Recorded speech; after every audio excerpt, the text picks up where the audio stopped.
what the emerging shift in addiction treatment is to move away from the punitive model, the critical model, the tough love model, the predetermining what your diagnosis is and what the solution is, and to connect with people, to be curious about people.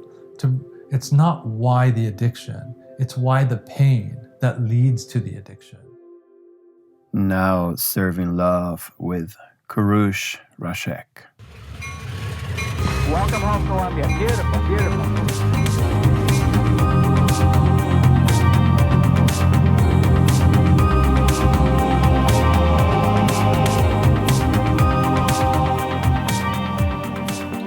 Hello, welcome, namaste, bienvenidos to a new chapter of Now Serving Love. We dedicate this time to talk to individuals who have chosen to use their talents and their voice to uplift the collective consciousness. We are extremely blessed to be with you today. Welcome to a new episode of Now Serving Love. I am Andres Salcedo. I'm your host, and I want to thank you for tuning in, for listening. Today we have a very special guest, Koorosh Rassekh. He is a moderation management specialist, also a CEO and founder of Evo Health and Wellness. It's a addiction and recovery center here in Venice, California. While we were editing the conversation we had with Koorosh, I could not help it but realize the similarities in human behavior, human psychology, especially with the times that we're living currently. The whole coronavirus, the whole general fear, panic, and talking about addiction and also talking about other aspects that are outside our control, just realizing that ultimately is not the outside, but is the inside, is the inner space, is the state of our minds, is how we are gonna react or how we can act accordingly to a certain phenomena that is outside our control. We see now how year after year the numbers keep on elevating. The addiction problem, it's in some places completely out of control. So let's listen to some of the root causes of these addictive behaviors. And most importantly, let's learn about what are the different ways that perhaps this can be identified, and if you yourself in a place of darkness, a place of no hope, also ways that you can reach out and ask for help. It's a very important topic. Perhaps yourself or someone you love, it's currently experiencing difficult times with addiction. So let's listen to Koorosh Rassekh.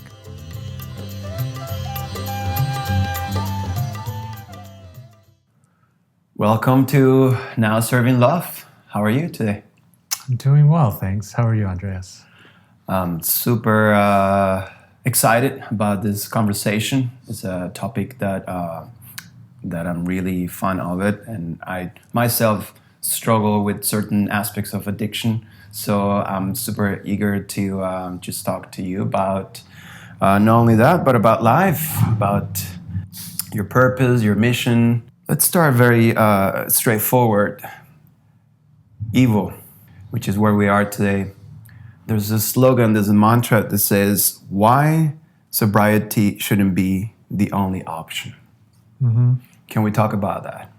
Because it sounds like very radical, very completely different than most of the traditional 12 steps and so on. Yeah, what a great place to start, in my opinion. And I think, and to give you a sense of, me and my work and Evo, is to start by wondering, why would a slogan around sobriety not being the only option be radical to begin with?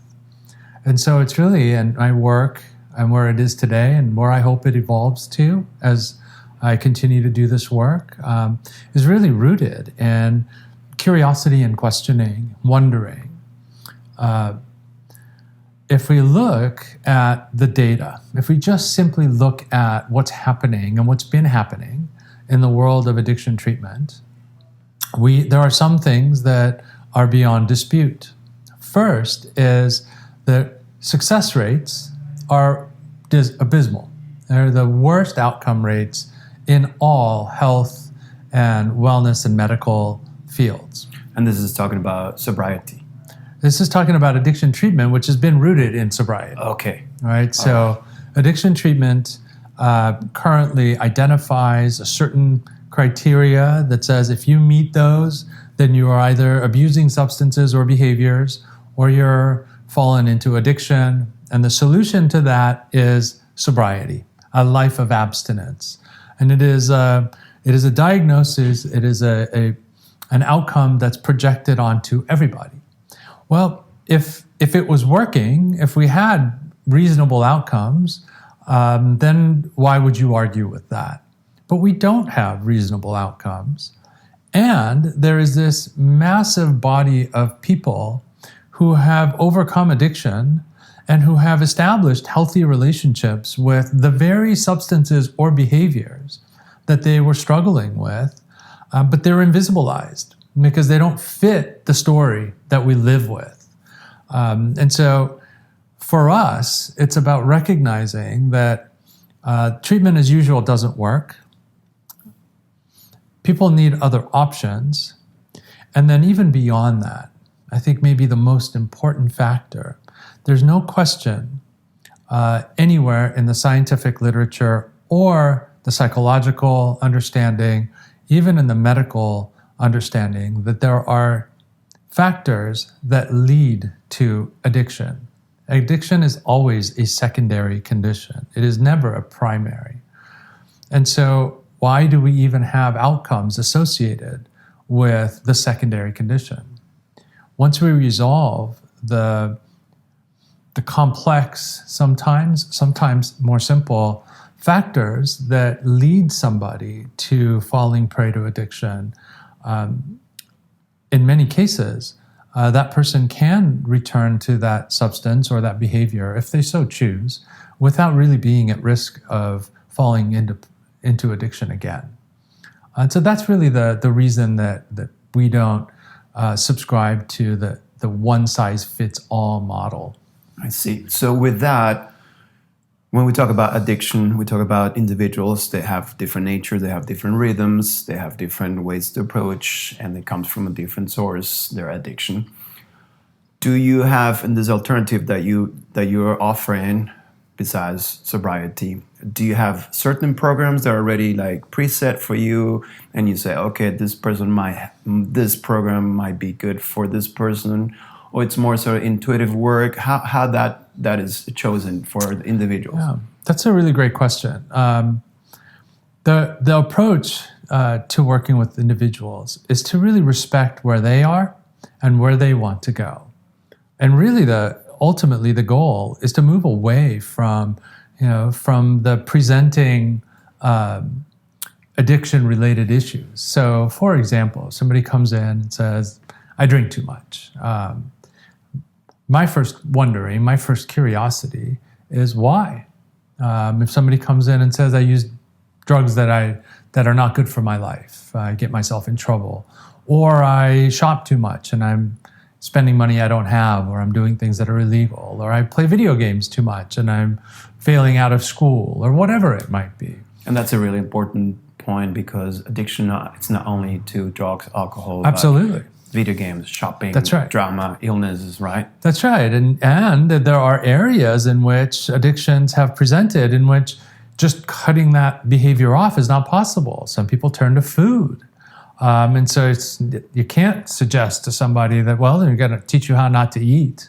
That's not really possible. And so for me, the beginning part is the curiosity. Curiosity around what is it that makes you use, behave, engage in these activities in ways that don't serve you. And to me, and this has been, having now worked in this manner for the last coming up to 10 years, there's been this amazing revelation. The people that I'm working with they're organized perfectly well. Their nervous systems are working correctly. These are not people who are illogical, unreasonable. They tell a story where the ending doesn't make sense with the beginning. For example, if I were to say, before we started this podcast, I was walking back to the office and I was crossing the street and I almost got run over by a car. Isn't that great? Something your listeners aren't going to see the look on your face, but your eyes lit up because there was nothing logical about what I said. There's nothing great about being almost run over by a car. That's a misfire in logic. That's like, wait a minute, something's wrong with your nervous system. And if you are thinking or processing in this way, you're at risk. That's not what I see with my clients. What I see is reasonable, logical people organized quite well. Now, yes, are they using or behaving in spite of consequences and all of these things? Yes. So you can make a case for that, illogical behavior. However, when we get into their stories, what I found in 100% of the cases is that the addictive behavior is always serving a purpose in their life. Whether it's pain from trauma, early life, current, event-based or systematic oppression, something from the past that is continuing to haunt them, something about the future that seems impossible, looking at the world and not seeing a possibility, not seeing a future for yourself. Something about this present moment that is non-tolerable. I cannot handle this moment. And so I may turn to alcohol or drugs or a video game or pornography or food just to take my mind off of the impossibility of this moment. So in the last 10 years or so that you've been studying, observing, treating these cases, what would you say it could be some of the most common, recurrent, deep ingrained root causes of this addiction? So it's kind of like fingerprints. What I've noticed, it's like fingerprints. Most people's experiences are similar, but when you get closer, they're totally unique, right? And so early life experiences, having sensitivities that are outside of the average or the normal, right? We can even go to before this life. Genetics, epigenetics, previous lives, karmic lives, spiritual lives, depending on the lens that makes sense to you. So do you believe that previous lives, spiritual life, karma, whatever you call it, that has some relation to the addiction in the present life? I believe that there is no doubt, and again, it doesn't matter if we look through the scientific lens and we call it genetics, we look at it through the social sciences and call it epigenetics, or look at it through the spiritual lens and call it karma. They all agree that something long before our existence on this earth has an impact on the organization of our nervous system and how we tend to respond and react. So we know that for sure. Now, each person gets to decide which lens makes sense to them. It's not up to me to impose my beliefs onto clients. Then we know that pregnancy is a huge factor, specifically the stress of the maternal figure, the mother, and also the stress of the father has a direct impact on the development of the nervous system and how the nervous system responds to stimuli once the child is born. And then, of course, it's the day you arrive onward. And it's not always about bad parenting. Sometimes it's good parenting, but there is a disconnect between the needs of the kid, the baby, and the abilities of the parent. So that disconnect creates learning. In other cases, it's overwhelmed parents that just don't have the bandwidth to be able to attend to the kid's needs. Now, can you imagine a baby that has high needs, colicky, allergic, just having a difficult time, having needs, and parents that are particularly stressed? And this creates an environment that begins to teach immediately. I can certainly relate to that right now with our with our little one. Right. Yes. That's right. And it's there for everybody. This is not to suggest that there's a special set of people that are vulnerable. This is part of human. And in some cases, it creates an imprint that internalizes into that little human being that I am not welcome. That adaptation that's made. So that's just the old school. That's like what happens in the past. Then there's the future. And I see this a lot with adolescents and young adults. They don't really see a future. They don't see where they belong. They can't imagine themselves, and there's no way to organize a path that leads to the future. And this exchange between the past and the future, these are the commonalities, make this moment difficult. And one thing all addictive behaviors have in common is that they create an altered state of mind, a disassociative experience, which is preferable to the way that they were feeling before. And in many cases, they actually then give them other things that they want. The ability to socialize, to have a community, to feel like they belong, even if it's altered. So when we talk about this or like learning behaviors or maybe lack of nourishment, attention, love, what it was during developing years, what about, it brings me to mind, I remember I think it was the 1920s or so, like Big Depression, there was this fantastic book, Outliers, and it talked about a specific case of these Italians that were living in a town, I think it was near Philadelphia, it was thousands of them. Yeah. And during that time, that was the only sort of like place where people were dying out of just old age. There was no addiction, there was no crime, there was simply people dying out of old age. So they want to investigate what has happened. They thought, or maybe it's because the diet has changed from where they came from Italy to the United States. Well, quickly they found out it was not the diet. And once they're actually in the town, they start noticing that all doors were open. People were gathering in the backyards. Everybody was communing. Everybody was eating together.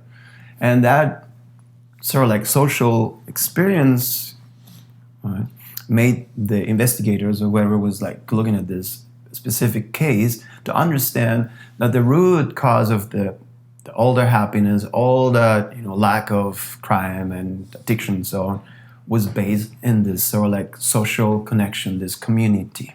So we can say that even though there is the learning behaviors, young age, development, and so on, you can have the perfect sort of like environment, grow up under like loving parents, all that. But then you come to a place like LA, where you are so disconnected, where there's no really a sense of community. Is that something also like you notice is the main cause for people addictive behaviors? Absolutely. And what I would turn to is research and data. And the person that's been at the forefront of this is Dr. Bruce Alexander. He's a Canadian physician. He was actually one of the researchers that, I think in the 60s or 70s, I don't know exactly when, they're the ones that did the original studies with rats in cages, and they gave them cocaine and morphine, and they watched these rats and mice prefer the drugs to food and socialization, and they all died. And so they went, oh my God, and this idea of demon drugs and this is your brain on drugs, all of that comes from that original research. What changed is Bruce Alexander started to do this other study where they call them the rat park studies. And they put rats in these large open spaces where there was like all different terrain and different kinds of food, and all the rats were able to socialize. And they had permanently in this experiment the cocaine water and the morphine water, and they found that very, very few of the rats actually gave up all that they had to get addicted. And that sort of sent him on to a whole 30 years of research. There's a book called The Globalization of Addiction. And I really love the way that Dr. Alexander talks about this topic. Especially in Canada, there's a lot of indigenous populations, tribes, and in some cases, they were vicious. They had slaves, they killed kids. It's not like it's, pre-modernism, it was this utopian world. That's never really been the human experience. However, addiction, in the way that we experience it, is a component of modernism. The age that we live in now, this age of disconnection, by virtue of modernism, and whether you're a conspiracy theorist or a systems theorist or just sort of look at the history with an eye of curiosity, what we can clearly see is this fragmentation of people, fragmented from families, fragmented from communities, living in houses with walls and then more walls around them, and very small public spaces, and a lot of rules and laws around how you might even gather around those public spaces and the closing of them and the amount of money that it takes, all of these things. And this disconnection from culture, and forgetting that we are a part of nature. It's really kind of even interesting, some of the languaging in my field, where I hear myself and other therapists suggest to people to go into nature, as though we're not always in nature. Like we are even a part of nature. We are nature. It's nice to go outside. Don't get me wrong. It's to go hug a tree. Great idea. Go jump in the ocean. Fantastic idea. Anyway, so this is to bring it back to say that addiction rates, there's a tribe that Dr. Alexander specifically follows, where there was zero addiction until there was an imposition of modernism. It went in and there was land ownership and there was commerce, all of these things, and they went from 0 to nearly 100% addiction rate in this particular tribe as the colonials came in and sort of took over. I do think that part of the reason that we have the epidemic of addiction, the cocaine and crack epidemic never ended. It is still as bad as it's ever been. We now overlay that with heroin and opioid addiction, which, when you think about the oppressed populations that presented with this systematic addiction, and now the oppressors, the privileged populations falling prey to the same addiction, and that does have to do with this fragmentation, this isolation. So whether it's personal trauma, bad things happened, makes this moment really difficult, I use to check out for a while, or it's more systematic trauma. I come in and I feel alone as a being that is designed to be social. I mean, think about human. We are small, weak, we can't fly at all, we're not very fast runners, can't swim very well. We are social by nature. Our brain and nervous system has developed in the way that it has because we are social. You can also look at the work of Dr. Dan Siegel here in Los Angeles at UCLA, and the field of interpersonal neuropsychiatry suggests that there is no I without we, that our entire nervous system, our entire brain and identity is developed in relationship with the world around us. So you can imagine how hard it would be at any given moment to feel so alone and disconnected. And it makes sense that this, I've heard that story, I'm familiar with the book, but I haven't read it. But it makes sense that this community of people who feel so connected would have longevity, even at a time when people are dying so young. Yeah, and we're talking about, like, in the modern times, fast forward, we're talking about the majority of people, main people who are completely disconnected, as you mentioned. That also, I'm sure, like, another main factor which we know about it is adding to what we talk about in terms of addiction, stress. Yeah, stress. Good for business, bad for people, all right? Stress is great for business. It forces, that's addiction. I have to be careful, even in my field, all right? It's not lost on me that the more people suffer, the better my business is, right? So, and the more I'm going to help somebody, and if I really help them, I will lose them as a client. I will lose that revenue source in a world that I also live in, where I have all of my stresses and family and hopes and needs. So stress, good for business, bad for people, especially when we don't have resilience factors to stand up against the stress. We can tolerate just about anything. A good example is looking at Vietnam War and what happened to the soldiers coming back.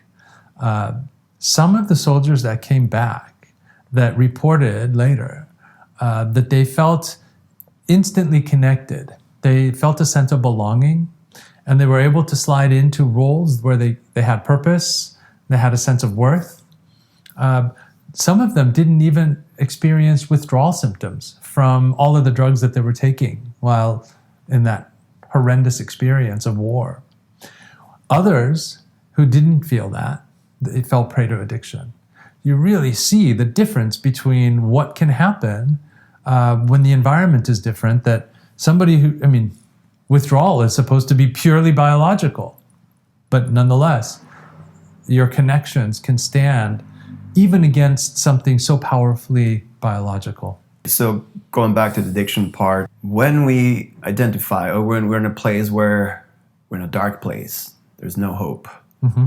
Okay, I need to change this. I'm realizing I have an issue. I have a challenge here with this addiction. I notice that it's not really helping my life. It's not helping my environment. It's not helping anything. I feel every morning I wake up with this regret. I did it again, and it's over and over and over. I don't know how to get out of there. So when we are in that super dark place and there's no hope, which I believe that's eventually what led you to this work, right? Mm-hmm. Within your own personal experience. You want to talk a little bit about your own personal experience when you hit that point where you're like, this needs to change. Because I remember you were in business. Yeah, so I do come from my own experiences that led me to losing everything. My family really didn't want to have anything to do with me. They still loved me, but they didn't want to be around me. At that time, you were working. You have a company. What was yes and no. So yes, I had all of that. So for me, to give you a little bit of the longer story, so you have a little bit of context. I'm an immigrant from Iran, and even before then, I'm one of those kids that came in. I didn't find out till much later, but what I did find out later is that when I came in, I was inconsolable. I was a colicky kid. How old were you when you came in? This is when I was born. You were born. My parents said this to me, that I just cried a lot, and the doctors couldn't figure out what the problem was. So it is what it is, right? And I have no idea what impact that had on me, other than it's just part of my story. And what I do know is that what memories I have of my childhood, and certainly when I immigrated from Iran to the US when I was 10 years old, my experiences were one of not belonging. And it was really bad when I moved here. I moved here at the beginning of the revolution in Iran. The relationships between America and Iran were almost as bad. Well, I think they were worse than they are now, but similar. And so I was immediately identified as a problem, and kids wanted to beat me up, and they did beat me up regularly just for being who I am. And it's very confusing. And so I had to begin to adapt. This is when you were 10 years old. This is 10 years old. You go to school, and then you have all these guys bullying you. Calling me names, towelhead, and all of these sort of names that I was called. And, it's not like I earned any of that in terms of my behavior or things like that. It was just a thing that was laid on to me. And so what I had to do to get my needs met was to adapt. And this is what we do. And some of those adaptations were to deny who I am. I began to go by Chris, and I became a really good athlete. I pushed myself harder than anybody. It didn't matter how injured I was. And I was naturally a pretty decent athlete, so I used that. And so what started to happen is I would have to earn my way, and this is the key thing.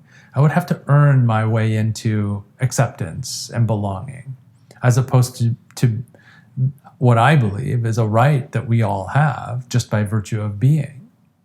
So your main motivator what was helping you to push and go for it was this sense of I'm good enough, I belong. That's right. Well, lots of motivators. Prove. Stop getting beat up, for starters. That would be really great. And that worked. Yeah. Having friends, having people, that's a major task of early adolescence. So I come here at 10. By 12, I'm in adolescence, and I'm trying to figure out who I am and who I am relationally. It's what we do as a human being. So now going fast forwarding, and one of the key things that happened is when I started to drink, I got a relief. I got a relief from that that goes all the way back to when I was born, right? That those feelings of not belonging. And then I developed an identity as a hard-charging drinker on top of that, which then sort of exacerbated in college and then my work life and work hard, play hard. And I had this whole identity, and this is one of those common threads that I see, which is the development of these identities as opposed to the expression of our natural identity. It's not me being me; it's me being some version of me that is more acceptable to you.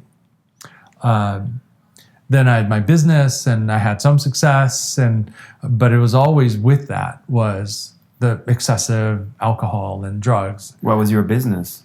Consumer products. I ended up, part of it all also was this idea of who I was supposed to be as a businessman. So be a businessman, make lots of money. Business was all about making money. And that was the end game and the only game. He who dies with the most toys wins was something I would often say. But it wasn't me. It's not, that's not where my joy is. It's some people love the art of making deals and being business people. That's not my thing. I'm actually not even that good at it. And it's also that you grew up with, right? Because your family was. That's right. My father was an entrepreneur, and so I also have come to realize now that a lot of what I was doing there was trying to win the acceptance and the love of my family. Now, mind you, my family has always been loving parents that have dedicated their lives to their kids as much as anything else. They've always tried to be there for us, always. This is one of those misses situations where my needs and their capacities and the way they see the world and the way that I needed to be seen just didn't match up very well. So it's not bad parenting or bad people. They're amazing people. It's just that regardless of that, there was this emptiness. And you started doing drugs, like hard drugs. Like what drugs you were doing? Well, I mean, I'd done a lot of drugs, experimented with a lot. My favorite were the body of stimulants. Love stimulants. Cocaine was my drug of choice, if you want to call it that. But I also drank pretty much daily and excessively to blackouts regularly. I smoked cannabis all the time, pretty much never didn't have it. Even though I would often say, even when I ended up in treatment, I was like, I don't think I have a bad relationship with marijuana. Club drugs, MDMA, ecstasy, some psychedelics, but not a lot. That wasn't sort of my lean. It's whatever was around. Pills, whatever pills. Yeah. I was diagnosed with ADHD and given stimulant medication. I snorted that in the same way I would snort cocaine. So you have yourself test drive all of those. Pretty much, yeah. You know what the ride is like. Absolutely. So this addiction eventually led to you losing your business.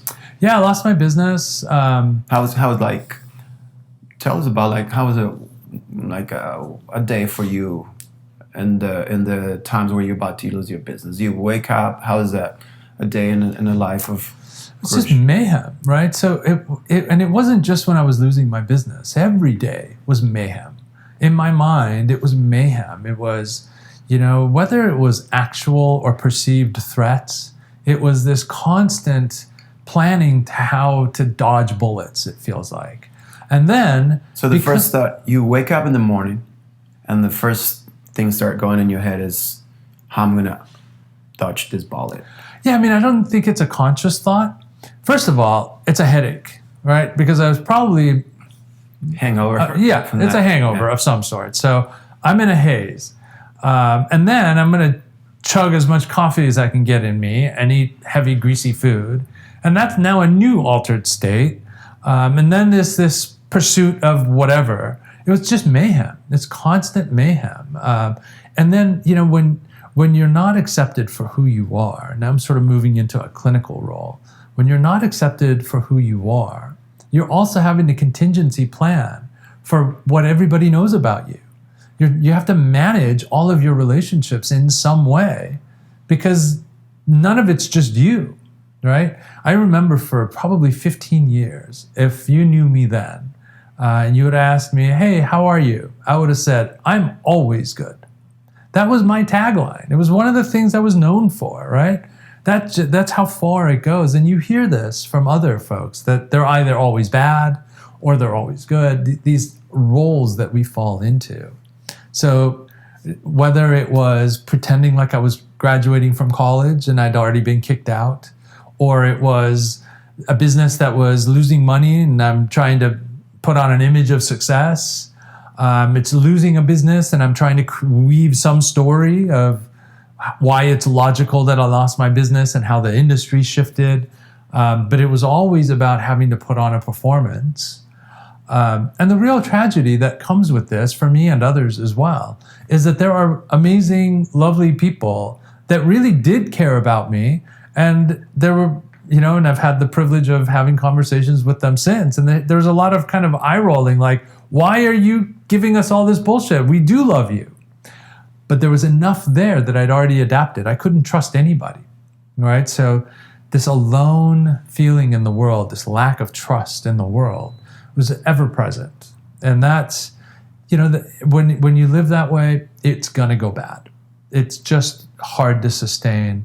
I was one of the more stubborn people, so it lasted all the way into my 30s. But it's all self-love. This is a kid and a young man that's just trying to get his needs met, trying to just live in this world and have decent relationships and have some purpose to belong in this world. But it was just hard. And then, of course, any behavior, we are so amazing as humans that we adapt. Listening to this interview with an astronaut that spends a lot of time in space at the space station. And in this interview, I learned that astronauts have to go through this rigorous 2-hour every day exercise routine for their legs. Because when you go to zero gravity, you lose 1% of your bone density, your cartilage, your muscles, your tissue in your legs, 1% per month. So literally, if you stay in zero gravity for long enough, you'll have no legs. It'll turn into a tail, right? Huh. That's how adaptive we are. Addictions also adapt. And so people that use these intense substances or behaviors as a coping strategy begin to adapt. Our nervous system adapts. So then we have the added difficulty of the impact of those adaptations. In the same way that if an astronaut comes back after 5 years in space, they're gonna have a tough time walking because of the adaptation. Somebody that's been using drugs or alcohol or gaming or food or pornography as a coping strategy is also gonna have to deal with the adaptation. And that's a really important thing to deal with. In the same way that you wouldn't shame or beat up on an astronaut who's now needing to regrow his legs, it doesn't help somebody that's struggling with addiction to tell them how messed up they are. So how was that final moment for you? You describe, how was those final days where you say, Ken, like you just rock bottom? Yeah, for me I was living in the Sierras, which is a mountain town in California, the ski resort town called Mammoth. This is where sort of I ended up homeless, and I had a very good friend of mine who was letting me stay in his house, in his room. And, there's this, I believe the addiction process is all about hope. The only reason we would inject, snort, drink, ingest these intense toxins is because of a hope that it'll be better. Otherwise, we wouldn't. So that hope was alive in me. And there's always a feeling of tomorrow I'll fix it. Tomorrow I'll fix it. And so I had, I was in one of those places, and I had intended for all things to be better, and I had all these plans. And again, a drug dealer called and was leaving town, and I was like, nope, I'm good. I don't have any money. I was totally broke. I had just lost my job. And so I said no, but she persisted and said, look, don't worry about the money. You're good for it. We're friends. And I thought, well, I'll just have it. Someday I'll want to party again. And so you didn't have even money to pay for your drugs. So how do you were managing, like you said, you drove, how you were like managing the yeah. So my last boss who had let me go, had written a check as maybe you can use this to get better. Which even I remember, even at that time, I had no money. And I was even like, you can't give me this. I haven't shown up to work, nothing. And she was like, just use it to get better. So I had $1,500, $1,500. And that was it. That was the money that I had. I had enough money to buy the drugs. I just didn't want to buy the drugs. And this is something that a lot of people out there don't realize. And it's, to me, it's a tragedy that our addiction treatment world still treats people in the same way. But my experience is the common experience. Every client that I've ever worked with, none of us want to be in the situation that we're in. And we all recognize the devastation of our behaviors. Whatever damage we cause to the world around us, we cause a significant amount of damage internally. And so for me, it was this internal debate of, okay, today's going to be different. I'm not going to drink. I'm not going to use. I'm not going to buy drugs. I'm going to go to work. I'm going to make it right. But this battle happens every hour, every minute, every 5 minutes, 300 times a day, and you lose. I mean, if you're 301 in any sport or any business, you're the best that there is. You are number one. But in the world of addiction, if you're 301, you just got drunk, you just got high again, you're a loser. And so that I won the battle with the drug dealer. I said no. I even lied and said I don't have any money. I don't have much money, but I have some. But I lost the battle because I don't have much to stand on, right? That debate is impossible. So I had some money. I got in the car. I remember I left everything other than my stereo, right? I had my stereo. I loved my stereo. And some stuff that I was sleeping in the car, so that was in there. And I just started driving, and so much so that one of my friends in town was so worried about me that he drove behind me, got in his car and followed me all the way from Mammoth to Manhattan Beach, where I'd called another friend and said, look, I'm in trouble. I'm leaving Mammoth. I need help. And he's like, I'm not in town, but you know how to break into my apartment. Just go and you can stay there. Was this the first time you were, was it publicly asking for help? Yeah, this is the first time. I called another friend on the way and said, look, I'm in trouble. And he connected me with a therapist that was part of a treatment program. And then, of course, there's some people, people knew, obviously. Everybody knew I had trouble. Mostly, they distanced themselves from me. It was really amazing to see the community of people that came in support of changing my life. My friend let me stay in his place. Another friend connected me with a therapist. Other friends tried to help me find treatment programs, and yeah, that was the way it changed for me. And that began the whole change. You went to program therapy.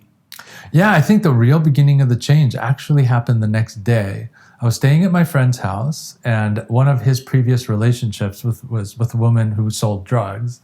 And I happened to have her number, and I called her, and she never called me back. So I don't know what happens if she calls me back. And then I went and saw this therapist, and then I went and got into a program. And I didn't relapse, quote unquote, once I entered into treatment. And this treatment was based on sobriety? It was based on sobriety. So I'd gotten a DUI and had been mandated to go to AA meetings, and I come from a religious family, and I'm not a religious person. So it didn't take me long to sit in an AA meeting and go, that's not for me. So when I wanted to go into treatment, I went into a treatment program that was not 12-step. It was the Matrix Institute, where I ended up working much later. And they are a scientific-based treatment model that is non-12-step. And of course, when I got there, it was completely 12-step. It's just they advertised as non-12-step, which is really a lot of people. What was within you that you went to the AA and you said, like, this is not for me? What was the aspects of it you were not connected to? It was, as I described, my experience of the world was be like us. We don't have room for you. This is how we behave, be like us. And so I'd been making these adaptations the whole time. And when I went into AA, my experience was, when I got the DUI, my experience was just that they defined who I was, they had the solution for me, and as long as I did it their way, I was good. And they would hug me and kiss me and clap for me and all of those things. For me, who's lived a life like that, that just wasn't going to work. Plus, like I said, it's a religious organization. Now, they're not a church, I get that, but it's an ideology. It is what it is. And for me, there's an added complication there because of my childhood. I'm a very spiritual person, but I'm not a religious person. And so, they have the 12 steps and the 12 traditions. The commandments are right on the wall. They call their book the Big Book, which now I'm telling you my experience back then. Once I went into treatment, I came with me. And the world of recovery is the world of AA. And so it didn't take me long to take all of my knowledge of how to fit into groups, not be me, but to be who you want me to be. So I became the model AA. I was on the AA speaking circuit. So I was a model AA person. But that was not that different than my addiction to begin with.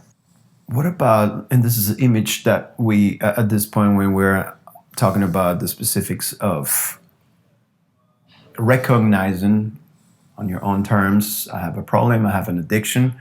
But we also see this sort of like, there's a lot of, I don't know, it becomes very Hollywood thing, right? The whole thing with intervention.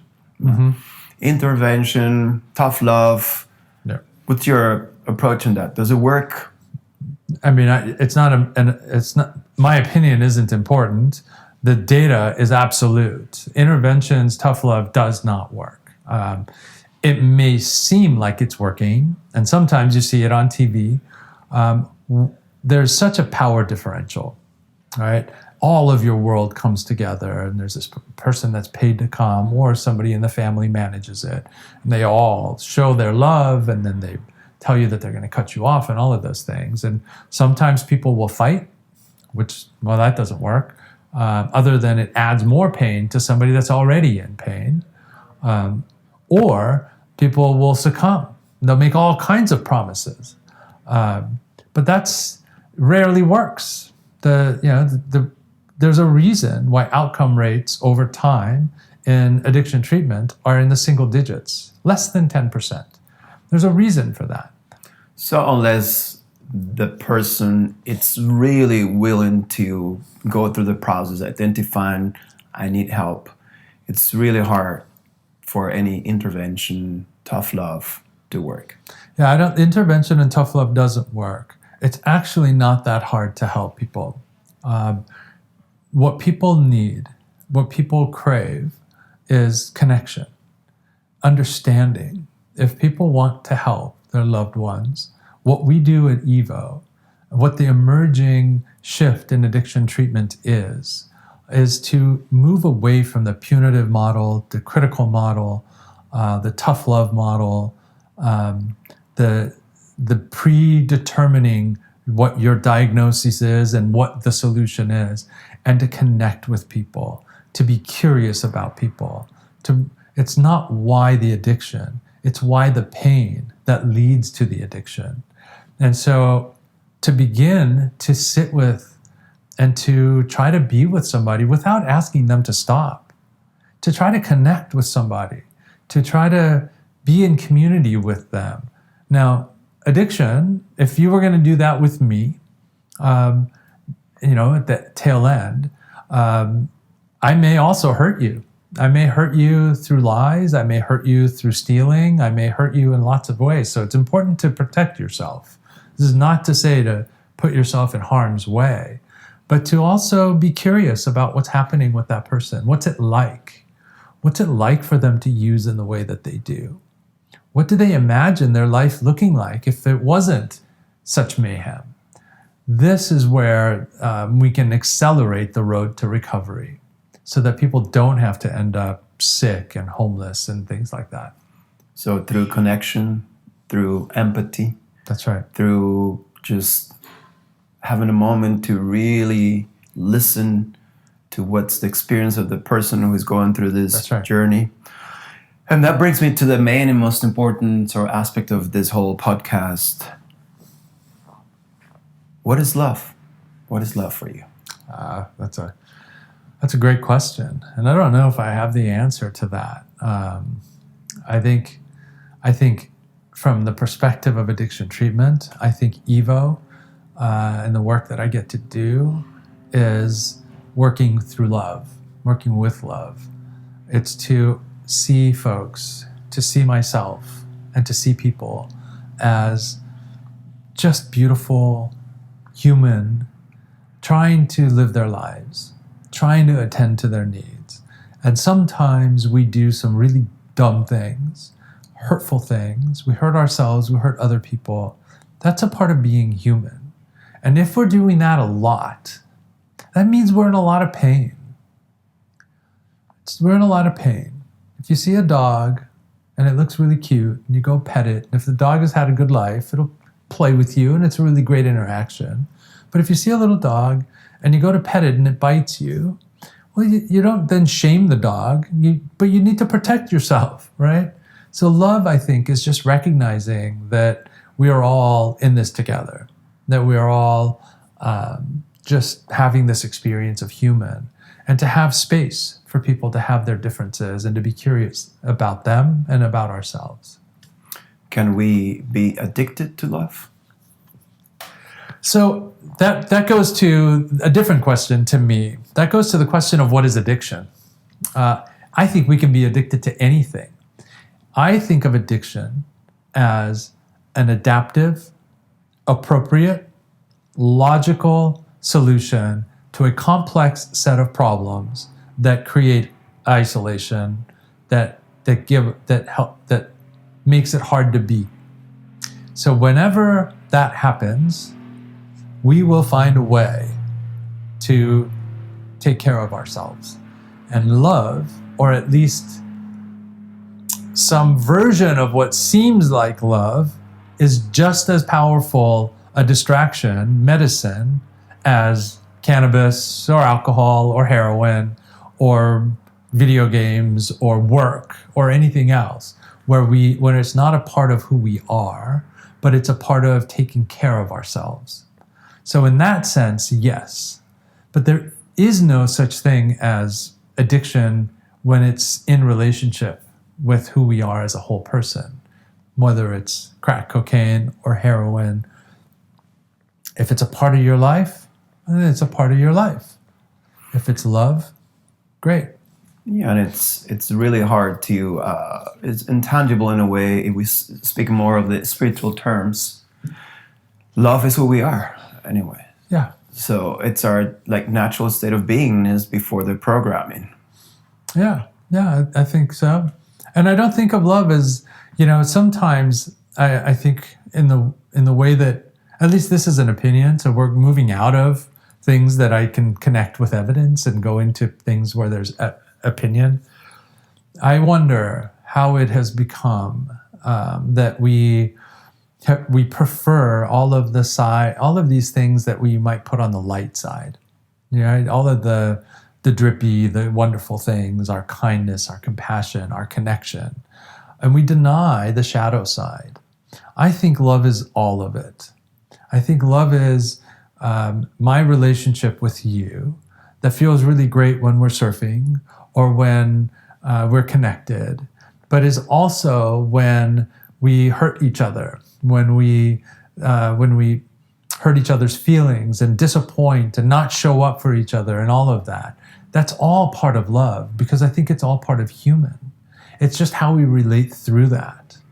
If we take one side and we go, that's all great, and we take the other side and we go, that's terrible, I have to transmute that, or if I work on myself enough, I'll never do that.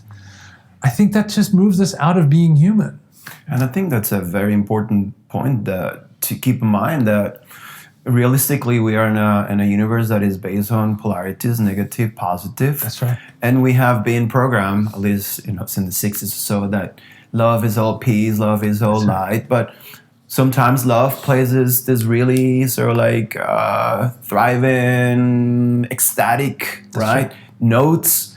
And sometimes love plays this very kind of dark and very sensitive, right, notes. So it's that whole range. And how can we, rather than cling, want it or I don't want it, how are we able to actually just be with it? Which leads, and I don't know, that's just my understanding when we talk about addiction.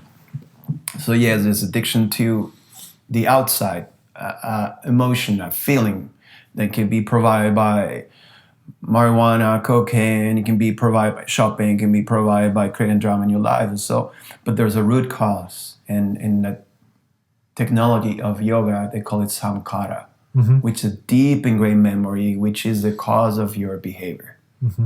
So you either go around your life trying to avoid any snakes or anything that in any way resembles a snake, because that means danger.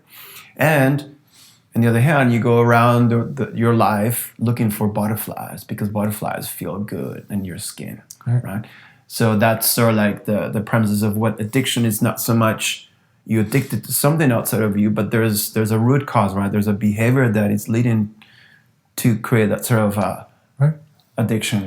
Right? I think I agree with you. So yes, if, from the yogic perspective, the samskaras, and from a social social worker perspective, it's systematic oppression, right? These are different things that create adaptations, and we respond to those adaptations. We take care of ourselves, and I think the love approach is to not then hurt people for that, to name call them, to diagnose, and all of these things, but to appreciate, to begin to see people for manifestations of human. Trying to get your needs met, trying to figure it out. You're not lazy, you're not bad, you're not trouble, you're just human. Now, some of the stuff you do may be pretty bad, and I may need to protect myself from that, because your pain will hurt me. The expression of your pain is hurtful. But if I can take the judgment, the criticism out of that, then I have a possibility of helping. And it's the same internally. If I can do that for myself, some days I'm good at it, and some days I'm not so good at it. And beat myself up all day long. So let's talk about a little bit more now the process of the healing process, the program process, the therapy process. One doesn't fit all. We are individual beings. We have different needs. Our addiction might be coming from different places. So normally when and I'm very curious about this, let's say somebody comes here and they say, I have an addiction to marijuana, but I don't feel like the marijuana is actually being a negative factor in my life. But I notice that somewhere, right, I feel sometimes the need to indulge in smoking or ingesting, because it creates a sense of whatever it is. And you said, okay, sobriety is not the only way you can create sort of like the solution here. And you talk about this, I remember you talk about not so much to label it as a problem, but as a solution to a bigger problem. Yeah, right? To some other thing. So how's this sort of recovery process looks like? So when somebody comes in, and what is most common is for people to come in and they have some story around, it's the addiction, or I make bad choices, or I have impulse control problems. If you notice, all of these commonly used reasons are closed-ended. I have an impulse control problem, and that's why I smoke.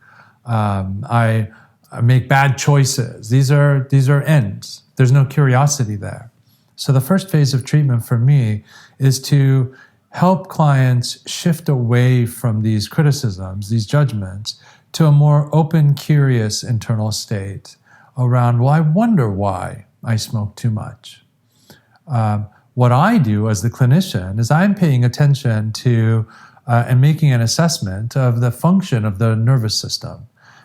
If when I'm having a conversation and they're telling me stories, if their eye contact and their tone of voice and the gestures and the flow of the conversation and the relationship between us is all congruent, it all connects, then that means that whatever is happening for this person is happening within the context of a healthy nervous system.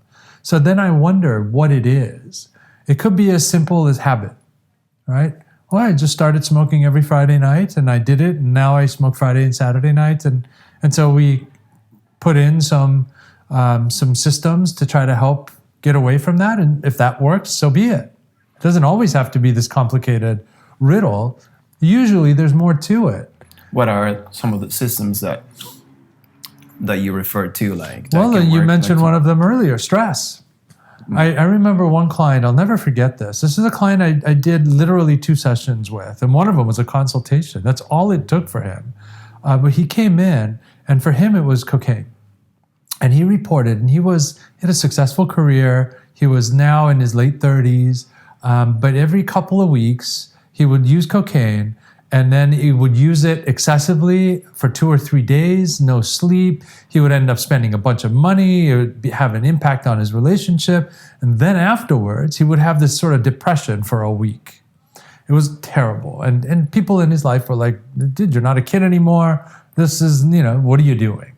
So he came in, and we started to just talk about this same process. And he went from that critical place of, yeah, what am I doing? I'm an idiot. I'm acting like a kid.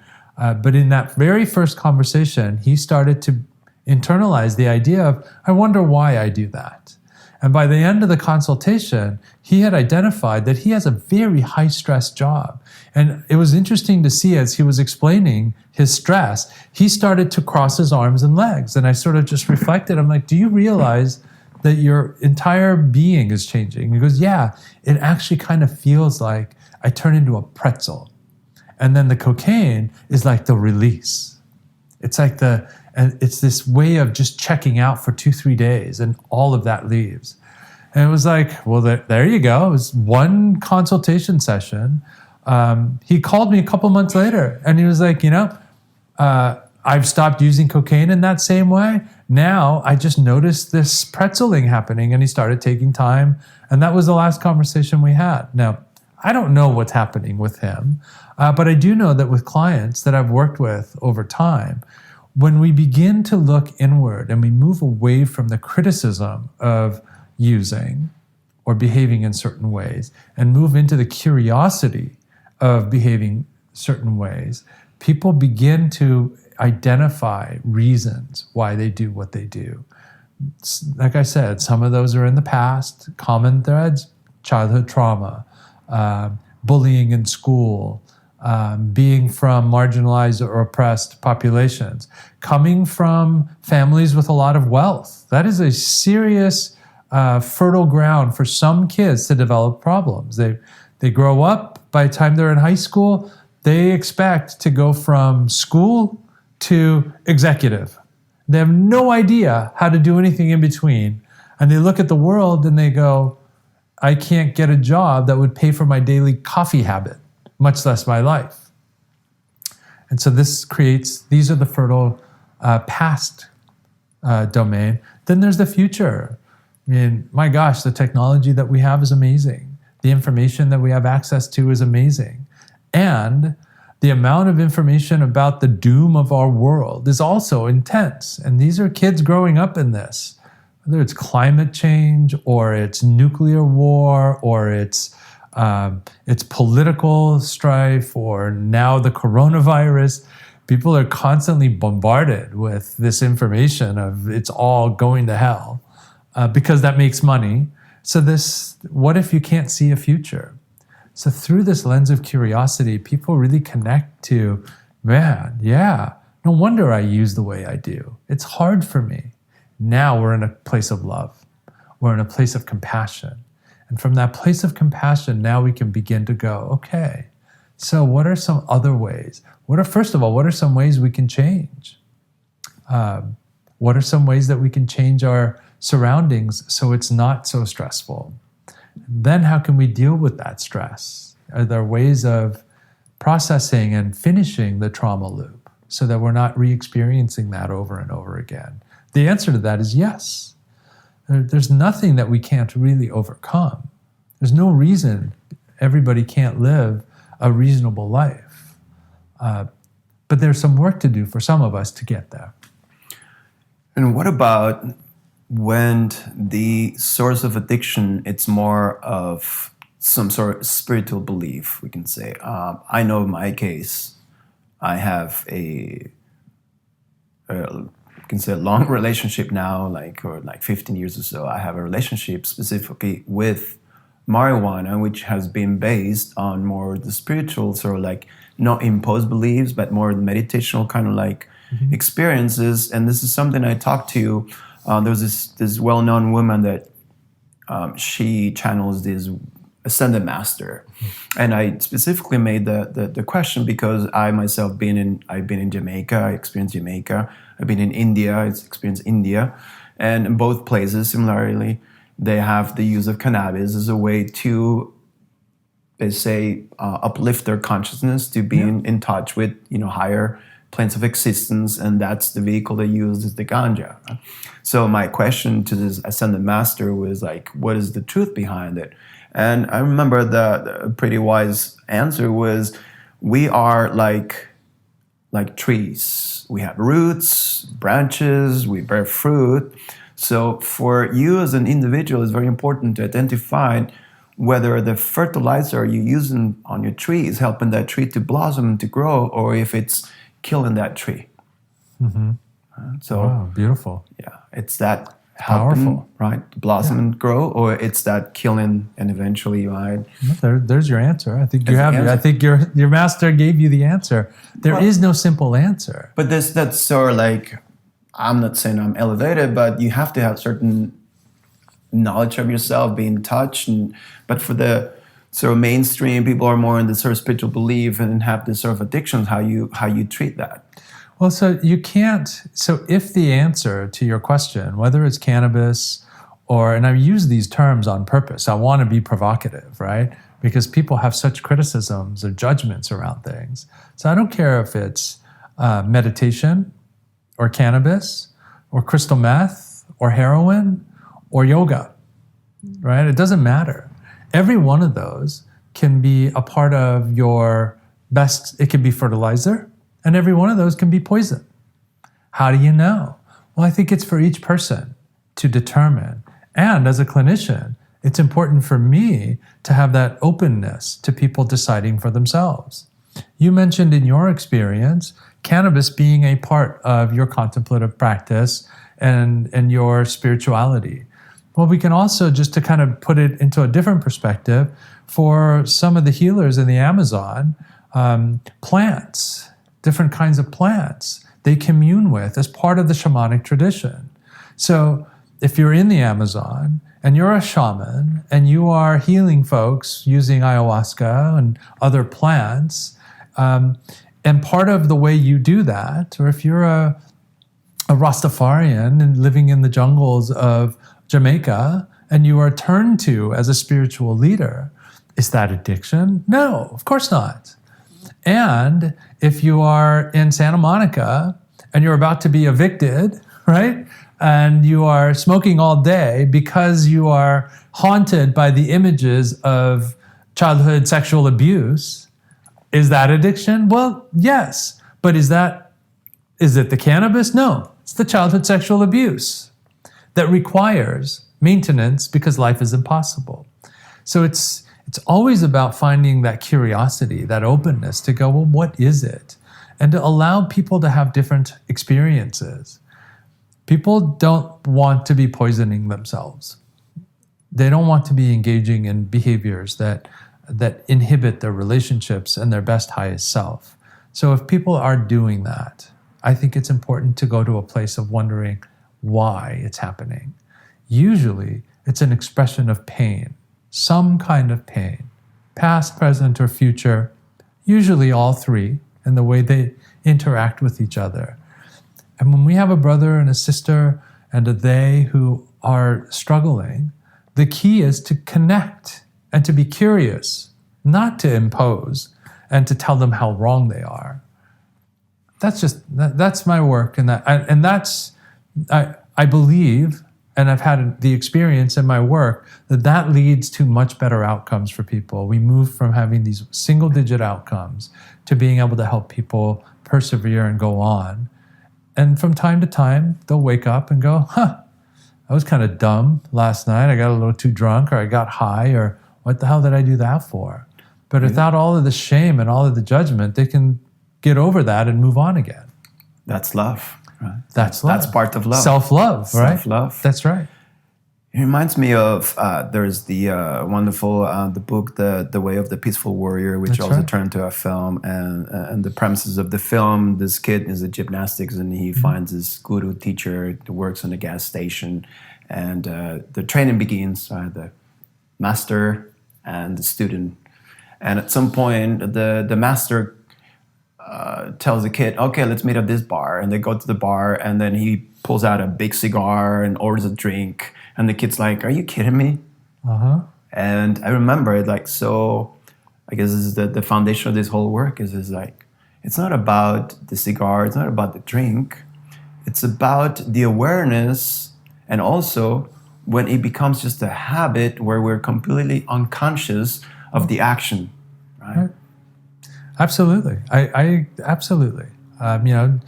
Just to kind of go back to the shaman in the Amazon, nicotine, tobacco, is part of a central player in the ceremonial and ritualistic uses of these plant medicines. There's a big difference between that, or the coca leaves, the way that the coca leaves in Peru are used by farmers and at altitude, at these high altitudes where they live and they work, and they chew on the coca leaves as they go about their day. People are not strung out in the alleyways. And then you go to Lima, which is a big city in which the imposition of modernity is really present, and you see the people strung out on all sorts of substances. Here's the differences, right? Yeah, you mentioned a good point, because in Colombia we have something similar. It's called mambe, which is the coca leaf, which is toasted, and then is grind, and also it's added to this alkaline kind of like shells from the ocean. They mix this and the tobacco. So that's the female part. The male part is made out of tobacco paste, and the shamans, the mamos from these tribes, it's only the male. Daily, they're constantly indulging and connecting with this mambe experience, and it's part of their life. But now in the sort of like modern times, which has been interesting sort of like social development in the last couple of 10 years, kids in Bogota, the capital, cosmopolitan, have taken on this sort of like practices, and in so many cases, they have become just addicted sort of like behaviors. Yeah, so it's not the mambe. It's the kid's experiences that creates the vulnerability. What is it like to be a kid in Bogota, right? What is it like to be there where there's been this 40-year war on drugs and all of the issues of modernism? There's no future, there's no hope. The tobacco, there's a big difference between tobacco as part of a ritual and tobacco as part of a multi-billion-dollar marketing industry that has really, really, really smart people in labs trying to figure out how to make you and me smoke more, regardless of the health benefits to us or the health impact. That's a big difference. right? Yeah. Well, that's a whole new podcast series, very provocative, and there's a lot to talk about the business part, so on. And I think it is like a commonality, and is really tough. When you set your goals, you have a program. Let's say you're recovering, you set a goal, you are hopeful of a solution, you see a whole new life. And I found, also through my work and the way I work with people and so on, that the toughest part is to maintain your goals, to daily have this resilience, this persistency, this discipline, to maintain that sort of level of focus and concentration to actually be able to reach whatever goal is, even if it's just a daily goal of being in a good place. What are the ways you say we can stay on track? Yeah, that's a really great question. And I think it's important to, first, at the setting of the goals, right, at the beginning, to be really thoughtful around what is it that's driving that to begin with. If your listeners aren't going to see it, but there's a big painting behind me that reads "On to the next mistake."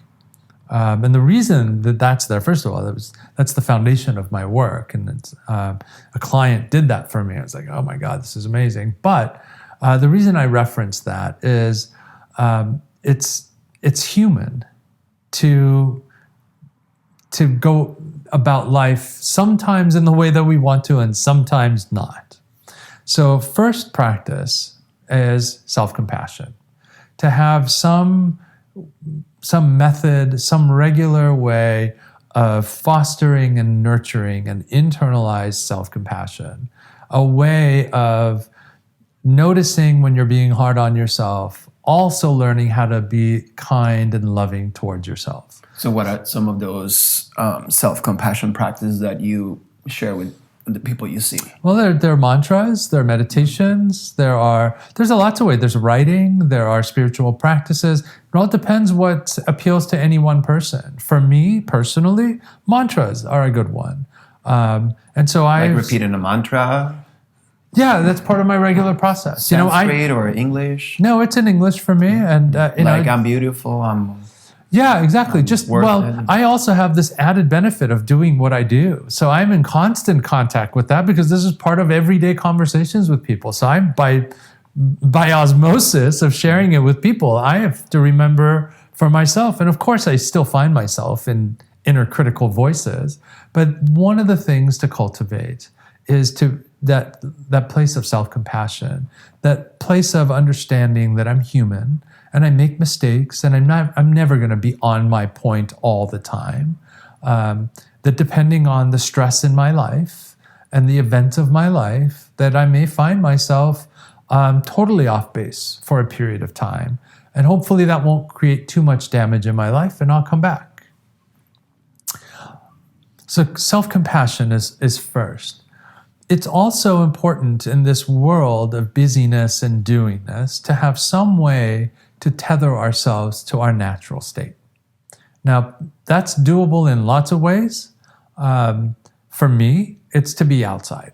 If I get outside, if I spend time embodied and moving around and connecting with the ocean and the sand or the trees and the mountains, it helps with that sense of belonging. And I also find that these kinds of practices are generally beneficial to people, but everybody has to find their own way. For some people, yoga practice in studios is just as good as somebody else is swimming in the ocean. Who am I to decide for people? And for people, there's different things at different phases of life. You just had a baby. And so some of the ways that you might have spent your time in self-care now needs to be allocated to the care of the family. Well, great. So now you may have to find different ways of attending to some of your own needs. But this idea of self-compassion and active practices of remembering who you are and remembering what pains you have can help generally keep you on the right road. Also, just expecting to make mistakes. on to the next mistake. What that really means is the freedom to live fully, a process of reflecting, the ability to learn from your mistakes, and yet have the freedom to act again. I was listening to one of the last interviews of Kobe Bryant, and he said that when he was 12 years old, he was playing the summer league, and he did not score a single point, not a single point. And after that, his dad said to him, "Kobe, I know you didn't score a single point, but I still love you with all my heart." Yeah. And that, he said, it was one of the most important teachings he got, because he realized, I can make mistakes. I can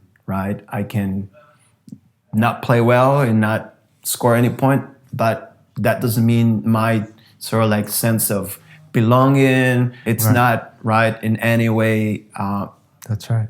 sort of like measured by that. I'm not at risk of, if I fail, I'm gonna be stuck.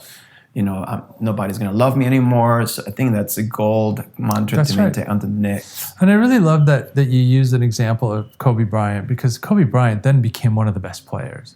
And that's also important for anybody that's listening to this, because of these things that are so powerful, these ideas, these rules, so powerful that are in the very air we breathe, right?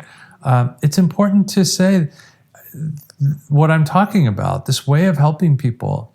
It's not to suggest that, it's okay, go shoot up heroin whenever you want, or smoke crystal meth or crack cocaine. Those things can have significant impact, and they can kill people. But it's to say, we already have too many people dying. And if we change to a system of compassion and care, and if we move away from a system of imposing of rules onto people and letting people choose their own rules, we will have a lot less people suffering, we'll have a lot less people dying.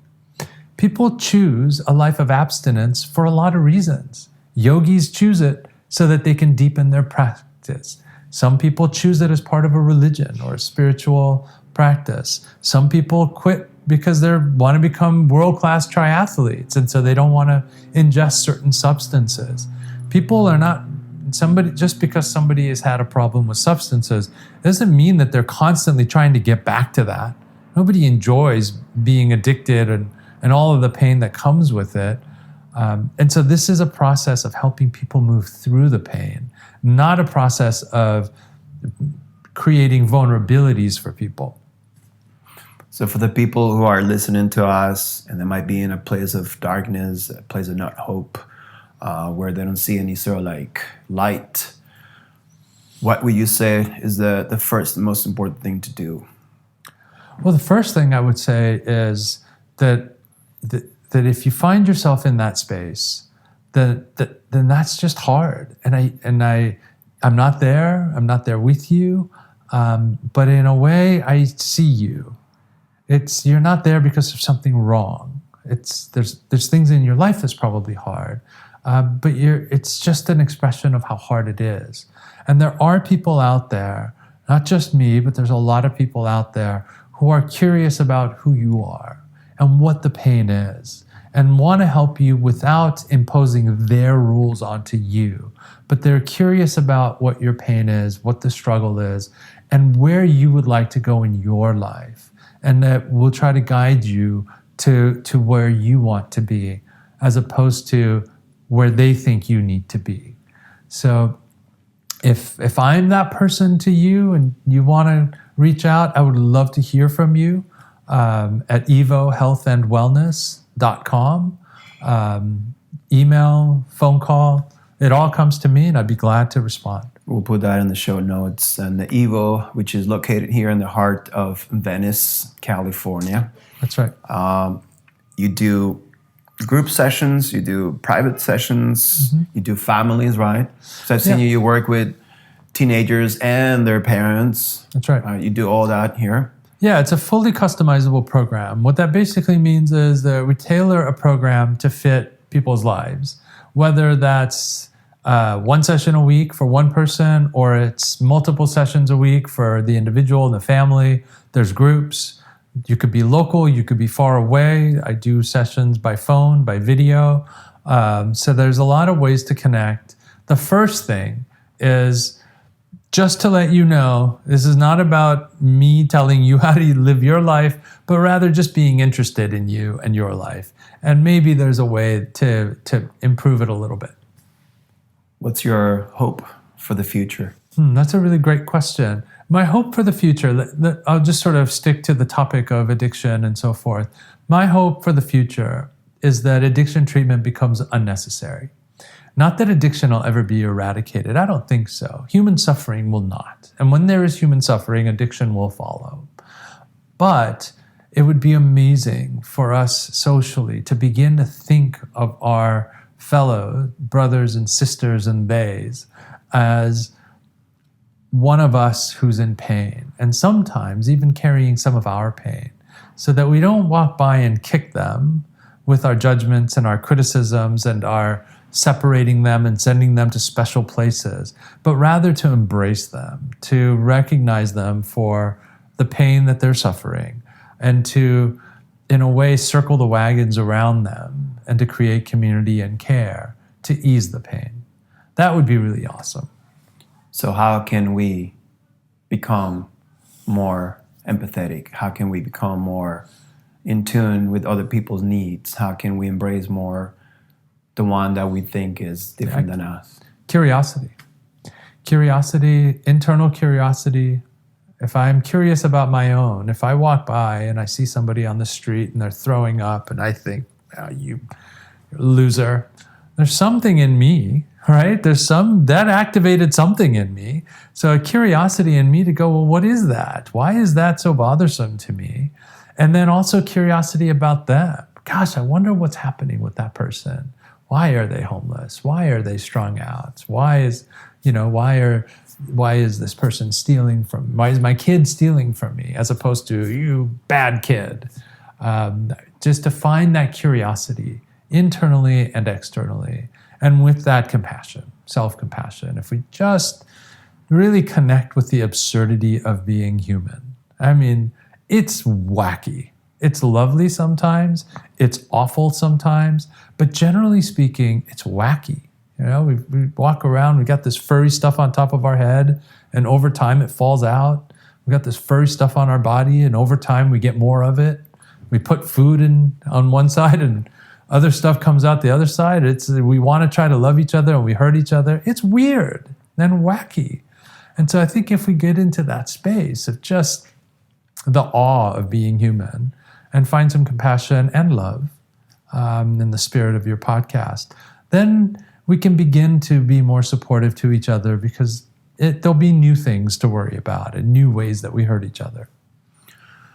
Well, there's no really words to describe the importance of this conversation, the importance of the work that you're doing as a messenger of love in so many dimensions, helping people go through such an important and at the same time devastating world that we live of addiction, but beyond that, the world of pain, the world of disconnection, the world of like so many other aspects we mentioned throughout this. So my deepest gratitude, and I'm sure a lot of people as well feel this way, for the work that you're doing, for the healing that you bring into the world, the light, and to remind us that there's a lot of good things happening. There's a lot of good going on in the world. And little by little, we're healing, right? We're bringing love as our main guide in this journey, at least for the brief time that we're here. So again, from the bottom of my heart, thank you for your time, for your wisdom. It was so rich. Thank you. Thank you for having me. Thank you for your friendship. Thank you for the opportunity. Yeah. Onward. Onward until the next one. In the meantime, everybody, just keep on serving love.